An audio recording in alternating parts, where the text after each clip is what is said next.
Riptide Poseidon. Let's do some lore on that, shall we? Sharks are considered honored family guardians by Hawaiians for generations. Past family members, or perhaps ancestors that were linked to certain families, may have actually been or may be certain sharks as far as the Hawaiian people believe. As you'd expect, the species of shark may change depending on the family. And the animal doesn't have to be a shark. The animal acts as a sort of family guardian and will bear a special connection to the family members. This is the reason why Hawaiians might trust sharks, but also definitely do respect the vicious and dangerous nature of sharks. They understand that sharks can and will rip them limb from limb, or, just consume them, be very nasty about it. Also, sharks were used to make special drums for ceremonies, and their parts could have also been used to help them make clubs, i.e. their teeth could be fashioned onto clubs. The Hawaiians made a point of trying to use as much of the shark as was possible, and apparently none of the shark was wasted. But now moving on to the shark gods themselves, we have the king of the shark gods, Kamahawali, brother to Pele, and he was noted to be able to transform into both a shark and a human. If a ship were lost, he could be fed awa, which had narcotic effects, so it was a bit like a narcotic drug, and he would then return the ship to safety. He could also turn into any form of fish, and none of the other gods would help Pele, save for Camo when she was fleeing and in trouble. He also had a lover, Kele. Kele was specifically beautiful, and she lived in Waipio Valley.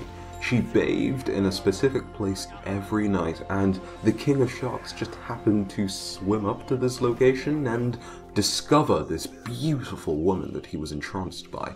He had to have her. So, some nights after, he took human form and lived amongst the people. Eventually, he found Kele, and the two of them fell in love, they got married, and you know what follows next. But sometime before the child was born, the king simply could not remain on land for much longer. He had to return to the sea. You can imagine how sucky this sort of deal was, and the worst thing about this for Kele was the fact that Camo wouldn't tell her why he had to go. He just told her that he had to go, and also gave her specific instructions and asked her to raise the child by herself. Which I suppose, when you think about it, is almost a perfect deal for Camo, except when you consider the fact that Camo was still deeply in love with Kele and didn't actually want to go, but he was simply forced to go, but didn't trust Kele enough to reveal to her his true nature, or perhaps there was some other reason as to why he didn't reveal his true nature to Kele, but either way, didn't want to reveal his true nature to Kele, so she doesn't really know as to why she has to raise this child alone. Not that she seems to mind too much though, she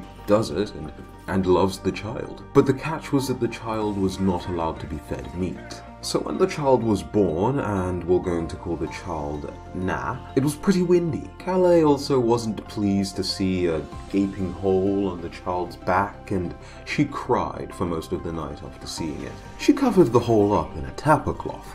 That way it wouldn't be discovered and no one would find out, meaning no problems. And for his early life, he didn't eat any meat. Vegans would be very proud of him. But this couldn't be maintained for long. See, in older Hawaiian culture, men and women were not allowed to eat together, which would probably be considered draconian nowadays. At least most of us would probably consider that draconian, but yes, no, men and women ate separately, so you can imagine what the problem would have been. I'm not sure if there are variations of the story in which she tries to explain that her son can't eat meat, but she herself didn't even know the real reason as to why he couldn't eat meat. Although she probably made some assumptions considering the fact that her son had a weird hole on his back, for no real reason as far as she was concerned. So anyways, Na ends up eating meat, and the hole on his back grows teeth. He also manages to develop a shark form and a strong desire for meat. He hunts fish for most of his young life. At some point, fish fail to cut it. When he swims in the ocean as a man, as more and more people go missing, people start to wonder why Na himself is never harmed. And when the people find the toothed hole in his back,